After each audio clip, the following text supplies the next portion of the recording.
Geometry is everywhere around us. Look around a room. Anything you see has a shape. Well, geometry is quite interesting. Let's take an example of a beaker. On the screen, you have three beakers with water filled in them. Can you guess which beaker has more water? If you don't have a basic idea of volumes, you may answer this beaker, right? No, actually all have same amount of water. You may ask how. So actually the volume of all the beakers was same, as they have cylindrical shape which has volume formula pi r square h.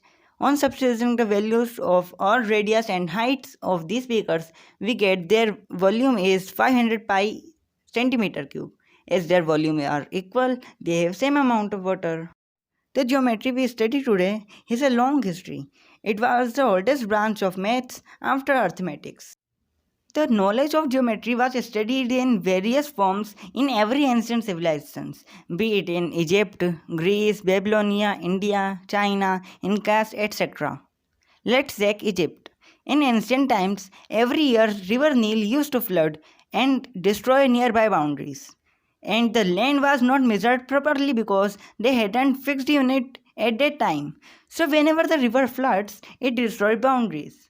Land could not be distributed perfectly to their landowners. For this purpose, Egyptians developed a number of geometrical techniques and rules for calculating simple areas and doing simple constructions. Also, pyramids are good examples of construction in ancient Egypt.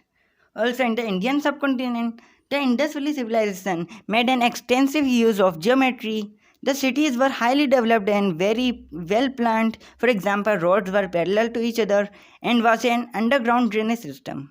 These examples shows that the geometry was being applied and developed all over the world in ancient times. But this was happening in an unsystematic manner. Every ancient civilization except Greece used mathematics for practical purposes only and very little for reasons behind them. The Greeks wanted the reasons behind why certain constructions work. The Greeks were interested to prove the statements which they discovered. Now some of you may argue, why we always keep proving several statements in mathematics? It is quite boring. Well, I'll say no to this. Well, a cat will answer this. I have a cat and she is asking that all dogs have tails. I have a tail too. Therefore, I am a dog. Is this right? You will answer no. Then how will you differentiate a cat and a dog? Think about it. Definitely we need to prove it by looking some properties in it like shape, size, voice, food, color, etc. So let's take another real life example. Suppose your house has no fencing around it.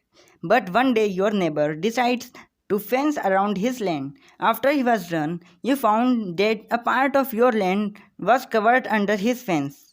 What will you do in such a situation? Now how will you get back your land? Even if you think about it, we'll need to prove that your neighbor has fenced in your land by telling the area of your land, isn't it? In fact, the word geometry is itself originated from a Greek word geometron, which is made of two words geo and metron, in which geo means earth or land and metron means measurement, which means geometry is nothing but the measurement of land, as we have already seen in many civilizations earlier. Now let's get back to the topic. The first known proof in mathematics was credited to a Greek mathematician named Thales in 600 BC. He proved that a circle is bisected by its diameter. It's actually very simple, as it says, when you cut a circle along its diameter, it cuts into two equal parts. You can see it already clearly in this animation. When we cut a circle along the diameter, these two parts are equal. After Thales, the man who came, we all know, is Pythagoras. Actually, the Pythagoras was a student of Thales. He had given a famous theorem named Pythagorean theorem, which says in a right angle triangle, the hypotenuse squared is just the base squared plus perpendicular squared.